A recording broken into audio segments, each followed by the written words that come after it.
अब गांव का विकास तो हम सबको मिल करके करना है। हाँ हाँ सर, हम आपके साथ हैं। और मैं तो मोढेरा के लोगों का अभिनंदन करूंगा क्योंकि गांव ने इस योजना को स्वीकार किया और उनको विश्वास हो गया कि हाँ, हम अपने घर में बिजली बना सकते हैं। 24 घंटे सर हमारे घर में बिजली आती है और हम बहुत खुश हैं। चलिए, मेरी आपको बहुत शुभकामनाएं हैं। जो पैसे बचे हैं इसका बच्चों के भलाई के लिए उपयोग कीजिए। उन पैसों का उपयोग अच्छा हो ताकि आपका जीवन को फायदा हो। मेरी आपको बहुत शुभकामनाएं हैं और सब मोढेरा वालों को मेरे नमस्कार।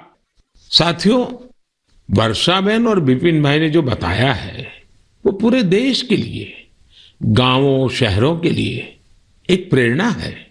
मोढेरा का ये अनुभव पूरे देश में दोहराया जा सकता है। सूर्य की शक्ति अब पैसे भी बचाएगी और आय भी बढ़ाएगी। जम्मू कश्मीर के श्रीनगर से एक साथी हैं मंजूर अहमद लईवाल। कश्मीर में सर्दियों के कारण बिजली का खर्च काफी होता है। इसी कारण मंजूर जी का बिजली का बिल भी 4,000 रुपये से ज्यादा आता था। लेकिन जब से मंजूर जी ने अपने घर पर सोलर रूफटॉप प्लांट लगवाया है, उनका खर्च आधे से भी कम हो गया है। ऐसे ही ओडिशा की एक बेटी कुन्नी देवरी सौर ऊर्जा को अपने साथ साथ दूसरी महिलाओं के रोजगार का माध्यम बना रही है। कुन्नी ओडिशा के केंदुझर जिले के करदापाल गांव में रहती है। वो आदिवासी महिलाओं को सोलर से चलने वाली रीलिंग मशीन पर सिल्क की कताई की ट्रेनिंग देती है। सोलर मशीन के कारण इन आदिवासी महिलाओं पर बिजली के बिल का बोझ नहीं पड़ता और उनकी आमदनी हो रही है। यही तो सूर्यदेव की सौर ऊर्जा का वरदान ही तो है। वरदान और प्रसाद तो जितना विस्तार हो उतना ही अच्छा होता है। इसलिए मेरी आप सबसे प्रार्थना है, आप भी इसमें जुड़े और दूसरों को भी जोड़े। मेरे प्यारे देशवासियों, अभी मैं आपसे सूरज की बातें कर रहा था। अब मेरा ध्यान स्पेस की तरफ जा रहा है। वो इसलिए क्योंकि हमारा देश सोलर सेक्टर के साथ ही स्पेस सेक्टर में भी कमाल कर रहा है। पूरी दुनिया आज भारत की उपलब्धियां देखकर हैरान है। इसलिए मैंने सोचा मन की बात के श्रोताओं को ये बताकर मैं उनकी भी खुशी बढ़ाऊं। साथियों, अब से कुछ दिन पहले आपने देखा होगा भारत ने एक साथ 36 सैटेलाइट्स को अंतरिक्ष में स्थापित किया है। दिवाली से ठीक एक दिन पहले मिली ये सफलता एक प्रकार से ये हमारे युवाओं की तरफ से देश को एक स्पेशल दिवाली गिफ्ट है। इस लॉन्चिंग से कश्मीर से कन्याकुमारी और कच्छ से कोहिमा तक पूरे देश में डिजिटल कनेक्टिविटी को और मजबूती मिलेगी। इसकी मदद से बेहद दूर दराज के इलाके भी देश के बाकी हिस्सों से और आसानी से जुड़ जाएंगे। देश जब आत्मनिर्भर होता है तो कैसे सफलता की नई ऊंचाई पर पहुंचता जाता है, ये इसका भी एक उदाहरण है। आपसे बात करते हुए मुझे वो पुराना समय भी याद आ रहा है जब भारत को क्रायोजेनिक रॉकेट टेक्नोलॉजी देने से मना कर दिया गया था। लेकिन भारत के वैज्ञानिकों ने ना सिर्फ स्वदेशी टेक्नोलॉजी विकसित की, बल्कि आज इसकी मदद से एक साथ दर्जनों सैटेलाइट्स अंतरिक्ष में भेज रहा है। इस लॉन्चिंग के साथ भारत ग्लोबल कॉमर्शियल मार्केट में एक मजबूत प्लेयर बनकर उभरा है। इससे अंतरिक्ष के क्षेत्र में भारत के लिए अवसरों के नए द्वार भी खुले हैं। साथियों, विकसित भारत का संकल्प लेकर चल रहा हमारा देश सबका प्रयास से ही अपने लक्ष्यों को प्राप्त कर सकता है। भारत में पहले स्पेस सेक्टर सरकारी व्यवस्थाओं के दायरे में ही सिमटा हुआ था। जब ये स्पेस सेक्टर भारत के युवाओं के लिए, भारत के प्राइवेट सेक्टर के लिए खोल दिया गया, तब से इसमें क्रांतिकारी परिवर्तन आने लगे हैं। भारतीय इंडस्ट्री और स्टार्टअप्स इस क्षेत्र में नए नए इनोवेशंस और नई नई टेक्नोलॉजी लाने में जुटे हैं। विशेषकर इन स्पेस के सहयोग से इस क्षेत्र में बड़ा बदलाव होने जा रहा है। इन स्पेस के जरिए गैर सरकारी कंपनियों को भी अपने पेलोड्स और सैटेलाइट लॉन्च करने की सुविधा मिल रही है। मैं अधिक से अधिक स्टार्टअप्स और इनोवेटर्स से आग्रह करूंगा कि वे स्पेस सेक्टर में भारत में बन रहे इन बड़े अवसरों का पूरा लाभ उठाएं। मेरे प्यारे देशवासियों, जब स्टूडेंट्स की बात आए, युवा शक्ति की बात आए, नेतृत्व शक्ति की बात आए, तो हमारे मन में घिसी पीटी पुरानी बहुत सारी धारणाएं घर कर गई है। कई बार हम देखते हैं कि जब स्टूडेंट पावर की बात होती है तो इसको छात्र संघ चुनावों से जोड़कर उसका दायरा सीमित कर दिया जाता है। लेकिन स्टूडेंट पावर का दायरा बहुत बड़ा है, बहुत विशाल है। स्टूडेंट पावर भारत को पावरफुल बनाने का आधार है। आखिर आज जो युवा है वही तो भारत को 2047 तक लेकर जाएंगे, जब भारत शताब्दी मनाएगा। युवाओं की ये शक्ति, उनकी मेहनत, उनका पसीना, उनकी प्रतिभा भारत को उस ऊंचाई पर लेकर जाएगी जिसका संकल्प देश आज ले रहा है। हमारे आज के युवा जिस तरह देश के लिए काम कर रहे हैं, नेशन बिल्डिंग में जुट गए हैं, वो देखकर मैं बहुत भरोसे से भरा हुआ हूं। जिस तरह हमारे युवा हैकेथॉन्स में प्रॉब्लम सॉल्व करते हैं, रात रात भर जागकर घंटों काम करते हैं, वो बहुत ही प्रेरणा देने वाला है। बीते वर्षों में हुए हैकाथॉन्स ने देश के लाखों युवाओं ने मिलकर बहुत सारे चैलेंजेस को निपटाया है, देश को नए सॉल्यूशन दिए हैं। साथियों, आपको याद होगा मैंने लाल किले से जय अनुसंधान का आह्वान किया था। मैंने इस दशक को भारत का टेकेड बनाने की बात भी कही थी। मुझे ये देखकर बहुत अच्छा लगा, इसकी कमान हमारी आईआईटीज के स्टूडेंट्स ने भी संभाल ली है। इसी महीने 14-15 अक्टूबर को सभी 23 आईआईटीज अपने इनोवेशंस और रिसर्च प्रोजेक्ट को प्रदर्शित करने के लिए पहली बार एक मंच पर आए।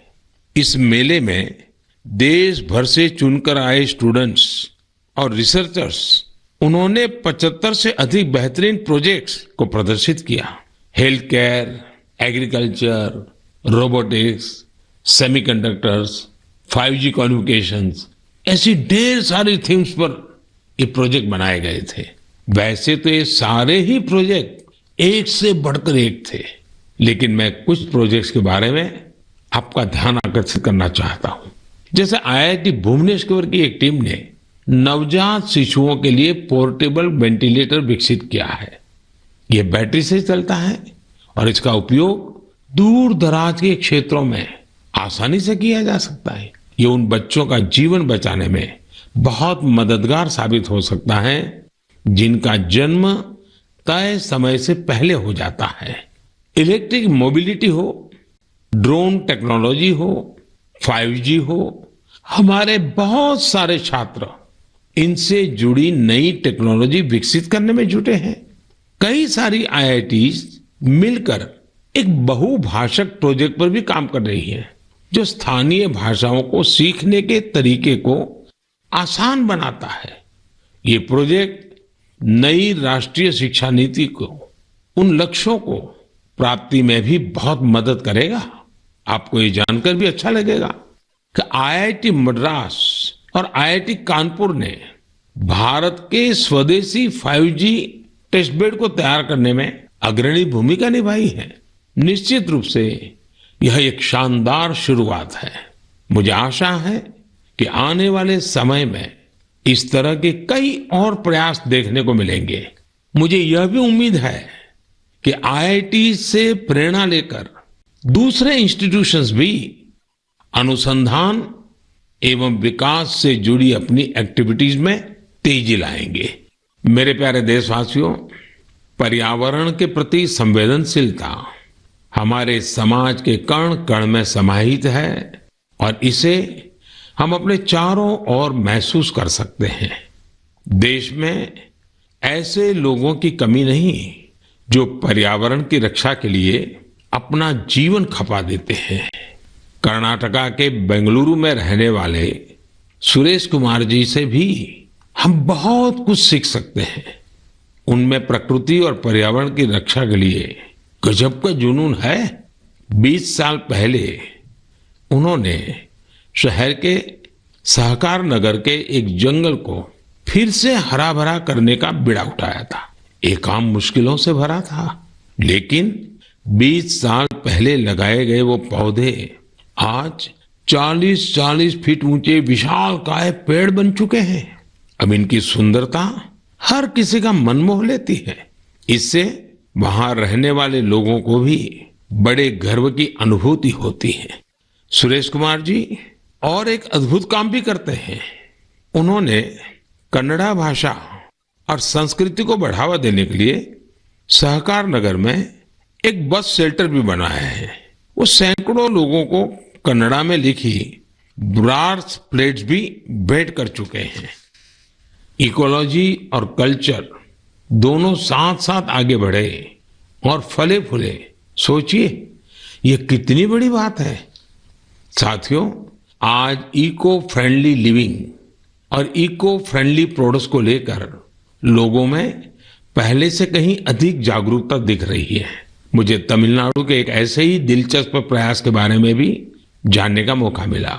ये शानदार प्रयास कोयम्बटूर के अनाईकट्टी में आदिवासी महिलाओं की एक टीम का है। इन महिलाओं ने निर्यात के लिए 10,000 eco friendly terracotta tea cup का निर्माण किया। कमाल की बात तो ये है कि टेराकोटा टी कप्स बनाने की पूरी जिम्मेदारी इन महिलाओं ने खुद ही उठाई। क्ले मिक्सिंग से लेकर फाइनल पैकेजिंग तक सारे काम स्वयं किए। इसके लिए इन्होंने प्रशिक्षण भी लिया था। इस अद्भुत प्रयास की जितनी भी प्रशंसा की जाए कम है। साथियों, त्रिपुरा के कुछ गांवों ने भी बड़ी अच्छी सीख दी है। आप लोगों ने बायो विलेज तो जरूर सुना होगा, लेकिन त्रिपुरा के कुछ गांव बायो विलेज 2 की सीढ़ी चढ़ गए हैं। बायो विलेज 2 में इस बात पर जोर होता है कि प्राकृतिक आपदाओं से होने वाले नुकसान को कैसे कम से कम किया जाए। इसमें विभिन्न उपायों से लोगों के जीवन स्तर को बेहतर बनाने पर पूरा ध्यान दिया जाता है।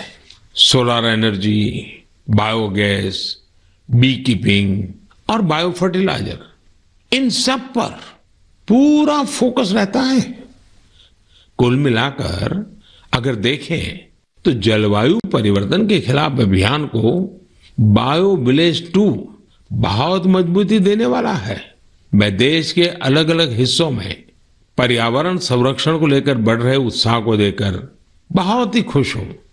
कुछ दिन पहले ही भारत में पर्यावरण की रक्षा के लिए समर्पित मिशन लाइफ को भी लॉन्च किया गया है। मिशन लाइफ का सीधा सिद्धांत है ऐसी जीवन शैली, ऐसी लाइफस्टाइल को बढ़ावा जो पर्यावरण को नुकसान न पहुंचाए। मेरा आग्रह है कि आप भी मिशन लाइफ को जानिए, उसे अपनाने का प्रयास कीजिए। साथियों, कल 31 अक्टूबर को राष्ट्रीय एकता दिवस है।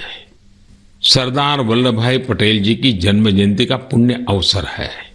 इस दिन देश के कोने कोने में रन फॉर यूनिटी का आयोजन किया जाता है। ये दौड़ देश में एकता के सूत्र को मजबूत करती है, हमारे युवाओं को प्रेरित करती है। अब से कुछ दिन पहले ऐसी ही भावना हमारे राष्ट्रीय खेलों के दौरान भी देखी है।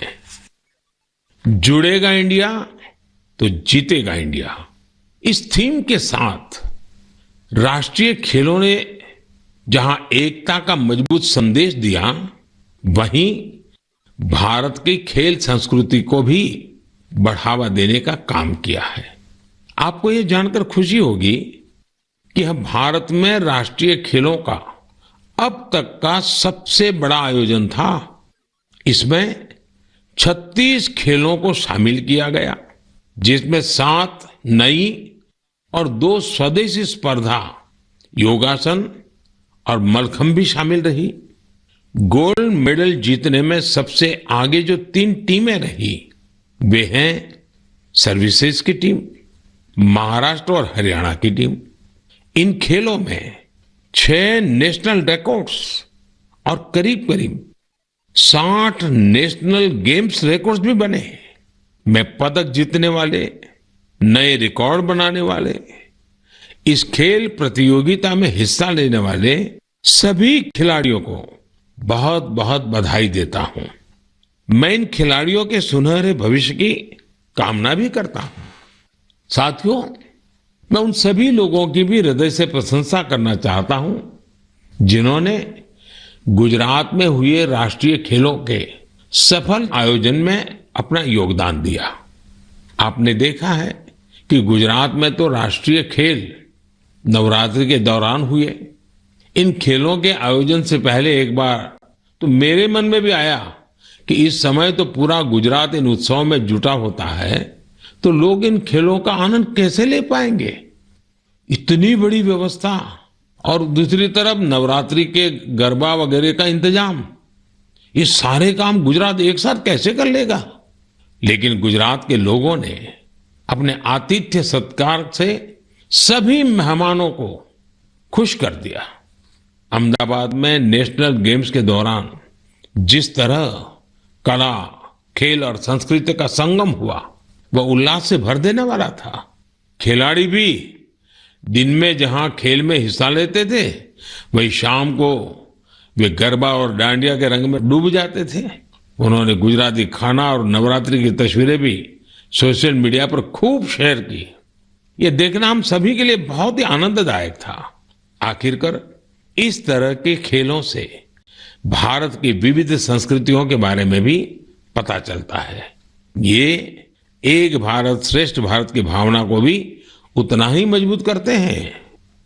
मेरे प्यारे देशवासियों, नवंबर महीने में 15 तारीख को हमारा देश जनजातीय गौरव दिवस मनाएगा। आपको याद होगा, देश ने पिछले साल भगवान बिरसा मुंडा की जन्म जयंती के दिन आदिवासी विरासत और गौरव को सेलिब्रेट करने के लिए ये शुरुआत की थी। भगवान बिरसा मुंडा ने अपने छोटे से जीवन काल में अंग्रेजी हुकूमत के खिलाफ लाखों लोगों को एकजुट कर दिया था। उन्होंने भारत की आजादी और आदिवासी संस्कृति की रक्षा के लिए अपना जीवन बलिदान कर दिया था। ऐसा कितना कुछ है जो हम धरती आबा बिरसा मुंडा से सीख सकते हैं।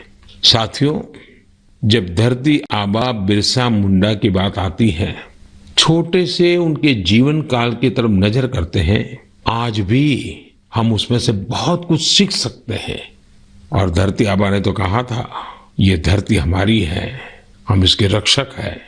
उनके इस वाक्य में मातृभूमि के लिए कर्तव्य भावना भी है और पर्यावरण के लिए हमारे कर्तव्यों का एहसास भी है। उन्होंने हमेशा इस बात पर जोर दिया था कि हमें हमारी आदिवासी संस्कृति को भूलना नहीं है, उससे रत्ती भर भी दूर नहीं जाना है। आज भी हम देश के आदिवासी समाजों से प्रकृति और पर्यावरण को लेकर बहुत कुछ सीख सकते हैं। साथियों, पिछले साल भगवान बिरसा मुंडा की जयंती के अवसर पर मुझे रांची के भगवान बिरसा मुंडा म्यूजियम के उद्घाटन का सौभाग्य प्राप्त हुआ था। मैं युवाओं से आग्रह करना चाहूंगा कि उन्हें जब भी समय मिले वे इसे देखने जरूर जाएं। मैं आपको ये भी बताना चाहता हूं कि 1 नवंबर यानी परसों मैं गुजरात राजस्थान के बॉर्डर पर मौजूदा मानगढ़ में रहूंगा। भारत के स्वतंत्रता संग्राम और हमारी समृद्ध आदिवासी विरासत में मानगढ़ का बहुत ही विशिष्ट स्थान रहा है। यहाँ पर नवंबर 1913 में एक भयानक नरसंहार हुआ था, जिसमें अंग्रेजों ने स्थानीय आदिवासियों की निर्ममता पूर्वक हत्या कर दी थी। बताया जाता है कि इस नरसंहार में 1000 से अधिक आदिवासियों को अपनी जान गंवानी पड़ी थी। इस जनजातीय आंदोलन का नेतृत्व गोविंद गुरु जी ने किया था, जिनका जीवन हर किसी को प्रेरित करने वाला है। आज मैं उन सभी आदिवासी शहीदों और गोविंद गुरु जी के अदम्य साहस और शौर्य को नमन करता हूं।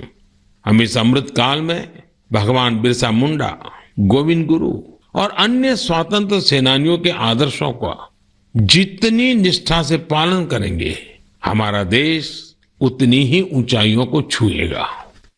मेरे प्यारे देशवासियों, आने वाली 8 नवंबर को गुरुपुरब है। गुरु नानक जी का प्रकाश पर्व जितना हमारी आस्था के लिए महत्वपूर्ण है, उतना ही हमें इससे सीखने को भी मिलता है। गुरु नानक देव जी ने अपने पूरे जीवन मानवता के लिए प्रकाश फैलाया। पिछले कुछ वर्षों में देश ने गुरुओं के प्रकाश को जन जन तक पहुंचाने के लिए अनेकों प्रयास किए हैं। हमें गुरु नानक देव जी का 550वां प्रकाश पर्व देश और विदेश में व्यापक स्तर पर मनाने का सौभाग्य मिला था। दशकों के इंतजार के बाद करतारपुर साहिब कॉरिडोर का निर्माण होना भी उतना ही सुखद है। कुछ दिन पहले ही मुझे हेमकुंड साहब के लिए रोपवे के शिलान्यास का भी सौभाग्य मिला है। हमें हमारे गुरुओं के विचारों से लगातार सीखना है, उनके लिए समर्पित रहना है। इसी दिन कार्तिक पूर्णिमा का भी है। इस दिन हम तीर्थों में, नदियों में स्नान करते हैं, सेवा और दान करते हैं। मैं आप सभी को इन पर्वों की हार्दिक बधाई देता हूं। आने वाले दिनों में कई राज्य अपने राज्य दिवस भी मनाएंगे। आंध्र प्रदेश अपना स्थापना दिवस मनाएगा, केरला पिरावी मनाया जाएगा, कर्नाटका राज्योत्सव मनाया जाएगा। इसी तरह मध्य प्रदेश, छत्तीसगढ़ और हरियाणा भी अपने राज्य दिवस मनाएंगे। मैं इन सभी राज्यों के लोगों को शुभकामनाएं देता हूं। हमारे सभी राज्यों में एक दूसरे से सीखने की, सहयोग करने की और मिलकर काम करने की स्पिरिट जितनी मजबूत होगी, देश उतना ही आगे जाएगा। मुझे विश्वास है हम इसी भावना से आगे बढ़ेंगे। आप सब अपना ख्याल रखिए, स्वस्थ रहिए। मन की बात की अगली मुलाकात तक के लिए मुझे आज्ञा दीजिए। नमस्कार, धन्यवाद। तो प्रधानमंत्री नरेंद्र मोदी की मन की बात आप सुन रहे थे, 94वां एपिसोड। प्रधानमंत्री नरेंद्र मोदी ने इस दौरान क्या बड़ी बातें कही, वो हम आपको एक एक कर बता रहे। स्पेस सेक्टर में भारत कमाल कर रहा है, ये प्रधानमंत्री ने कहा। छात्र शक्ति का जिक्र किया और कहा कि इसका दायरा बहुत बड़ा है। सुनिए क्या कहा। आज देश के कई हिस्सों में सूर्य उपासना का महापर्व छठ मनाया जा रहा है। छठ पर्व का हिस्सा बनने के लिए लाखों श्रद्धालु अपने गांव, अपने घर, अपने परिवार के बीच पहुंचे हैं। मेरी प्रार्थना है कि छठ मैया सबकी समृद्धि, सबके कल्याण का आशीर्वाद दे। साथियों, सूर्य उपासना की परंपरा इस बात का प्रमाण है कि हमारी संस्कृति, हमारी आस्था का प्रकृति से कितना गहरा जुड़ाव है। इस पूजा के जरिए हमारे जीवन में सूर्य के प्रकाश का महत्व समझाया गया है। साथ ही ये संदेश भी दिया गया है कि उतार चढ़ाव जीवन का अभिन्न हिस्सा है। इसलिए हमें हर परिस्थिति में एक समान भाव रखना चाहिए। छठ मैया की पूजा में भांति भांति के फलों और ठेकुआ का प्रसाद चढ़ाया जाता है। इसका व्रत भी किसी कठिन साधना से कम नहीं होता। छठ पूजा की एक और खास बात होती है कि इसमें पूजा के लिए जिन वस्तुओं का इस्तेमाल होता है, उसे समाज के विभिन्न लोग मिलकर तैयार करते हैं। इसमें बांस की बनी टोकरी या सुपली का उपयोग होता है। मिट्टी के दियों का अपना महत्व होता है। इसके जरिए चने की पैदावार करने वाले किसान और बतासे बनाने वाले छोटे उद्यमियों का समाज में महत्व स्थापित किया गया है। इनके सहयोग के बिना छठ की पूजा संपन्न ही नहीं हो सकती। छठ का पर्व हमारे जीवन में स्वच्छता के महत्व पर भी जोर देता है। इस पर्व के आने पर सामुदायिक स्तर पर सड़क, नदी, घाट, पानी के विभिन्न स्रोत सबकी सफाई की जाती है। छठ का पर्व एक भारत श्रेष्ठ भारत का भी उदाहरण है। आज बिहार और पूर्वांचल के लोग देश के जिस भी कोने में हैं, वहां धूमधाम से छठ का आयोजन हो रहा है। दिल्ली, मुंबई समेत महाराष्ट्र के अलग अलग जिलों और गुजरात के कई हिस्सों में छठ का बड़े पैमाने पर आयोजन होने लगा है।